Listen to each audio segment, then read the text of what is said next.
So, from my analysis, the Unabomber used his activities as a Unabomber as a cover for his real mission, which was basically to sabotage the space shuttle.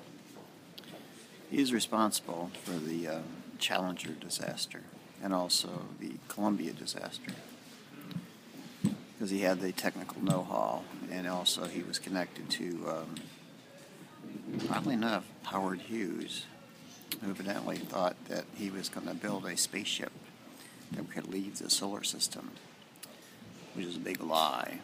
But the Unabomber, Ted Kaczynski, is a very evil man, and he very much wanted to kill Jews. That was his real mission, to sacrifice them, because he hated the Jews. He hated Christ. So, I think I know how he did it in terms of technical specifics. Hydrogen has a property of being unstable, and he provided some, some sabotaged technical data to NSA, to NASA in Huntsville, Alabama, so that when they began to fuel the external fuel tank, they were overproducing parahydrogen, which is, of course, a more potent form of hydrogen. It has a different isotonic spin. Anyway, and so when they did throttle up, that was basically a bad error, because what happens is the throttle up meant that hydrogen would flow at a super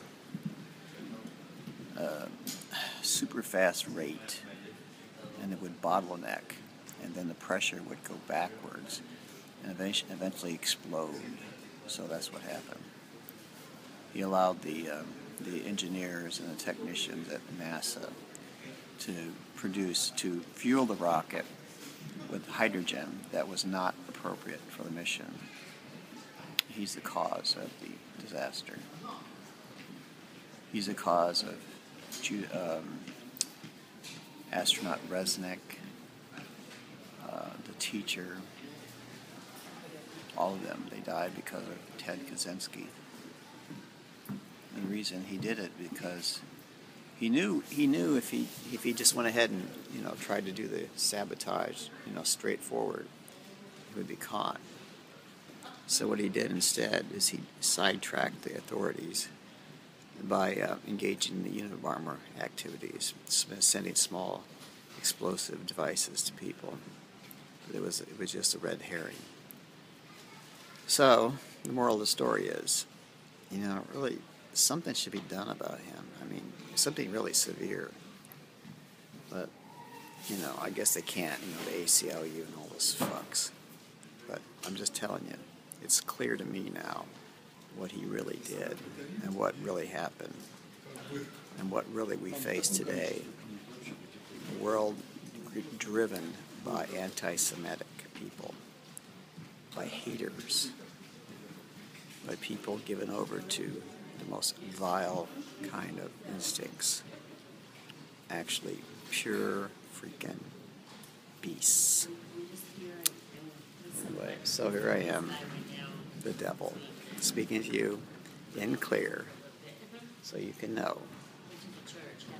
And if you hear me, you'll hear me much clearer later when I'm going up the hill to Washington to testify in a closed-door hearing regarding my activities as a spook.